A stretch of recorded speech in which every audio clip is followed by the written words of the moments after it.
পরিবর্তনের তো পশ্চিমবঙ্গে সবার আগে দরকার আছে, কেননা এখানে তো ঠিক কোনো পার্টির বা সংসদীয় বা আমাদের সাংবিধানিক কোনো সরকার চলছে না, এখানে একটা সিন্ডিকেট চলছে একটা সাংবিধানিক সরকারের নাম দিয়ে। তো ন্যাচারালি শিক্ষা নেই, শিল্প নেই, স্বাস্থ্য নেই, আইনের শাসন নেই, কিছুই নেই। তাহলে সেখানে তো অবশ্যই পরিবর্তন চাইবে, এবং সেটা আজকে নয়, দীর্ঘদিন ধরে। এভাবে তো একটা রাজ্য চলতে পারে না। প্রত্যেকটা নাগরিকের এখানে কারোর সাংবিধানিক অধিকার, মিনিমাম যেগুলো নাগরিক অধিকার, নাগরিক নিরাপত্তা, কোনোটাই এখানে যে এই রাজ্যে সুনিশ্চিত নয়। তাহলে সেখানে সেই রাজ্যে তো পরিবর্তন দরকার, অবশ্যই দরকার। দুর্নীতি আর তৃণমূল সমার্থক শব্দ, ঠিক আছে? মানে জন্মালে মরতে হবে, সূর্য পূব থেকে উঠে পশ্চিমে অস্ত যাবে, আর তৃণমূল দুর্নীতি করবে, চুরি করবে, এটা তো খুব স্বাভাবিক ব্যাপার।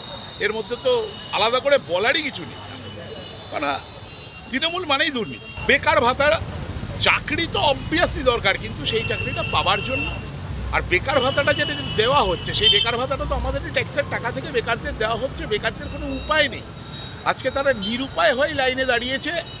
এবং এটাও একটা তৃণমূলী মানে সরকারের তঞ্চকতা। এর আগে যুবশ্রী প্রকল্পে এমপ্লয়মেন্ট ব্যাংকের নাম করে 2013 সালে এই রকমই 17 লাখ লোককে, ছেলে মেয়েকে লাইনে দাঁড় করিয়ে 1 পয়সাও দেওয়া হয়নি। সেই ফর্ম কোথায় হলো, কি হলো, কেউ জানে না। এবারও ভোটের আগে সেই তঞ্চকতাই শুরু হয়েছে, নতুন নাটক এটা। হ্যাঁ, আর চাকরি তো অবভিয়াসলি, চাকরি তো দরকারি, এটা তো খুব স্বাভাবিক ব্যাপার। কেননা শিল্প এখান থেকে একটার পর একটা চলে যাচ্ছে, কেননা লক্ষ্মীর ভাণ্ডারটাও দেওয়া হচ্ছে আমাদের ট্যাক্সের টাকা থেকে, আমাদের নামে ধার করে, আমাদের মা বোনেদেরই নামে ধার করে, এবং সেই ধারের টাকা মানে সেই টাকাটা শোধ দেওয়ার দায়িত্ব আমাদের হাতে পড়ছে। হ্যাঁ, এই লক্ষ্মীর ভাণ্ডার বর্ধিত টাকা দেওয়ার জন্য আবার 80,000 কোটি টাকা সরকার ধার করতে চলেছে। তো অর্থনীতি তো শেষ।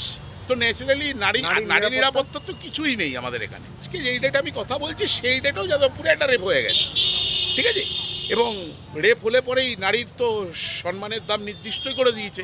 একটু বেশি বড় কাণ্ড হলে পরে 10 লাখ, আর একটু ছোটোখাটো কাণ্ড হলে একটু মিডিয়াতে এলে পরে 2 লাখ, আর যেখানে কিছুই হওয়ার নেই সেখানে পুরো চেপে দেওয়া হোক।